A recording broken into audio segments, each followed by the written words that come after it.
Oftentimes, as we discuss Reformed theology, and in particular this phrase, church always reforming, it's used often to indicate a desire for certain change or certain ways of responding to present-day change. That is to say that the church should adapt and adopt to the new situation, giving answer to what's taking place. Now, that's a very admirable goal, and I think many of us can agree that what we understand about our theology and teachings of Scripture should address the challenges as well as the needs of our time.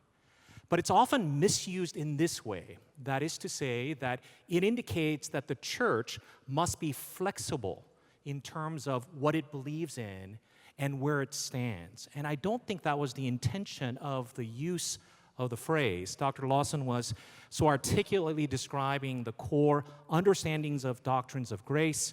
I would be one of those guys that might add a few things to it in terms of remembering that that is a part of the larger sovereignty of God at work.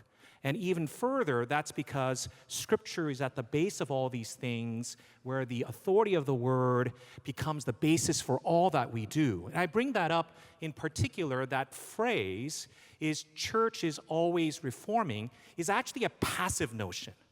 The church is being reformed is the idea. But being reformed also indicates that there is an external agency involved. It's not the church simply wanting to change for the sake of change, but it's being changed from that which is outside. That is, God in His Word is the one that continues to inform, uphold, and grow the church.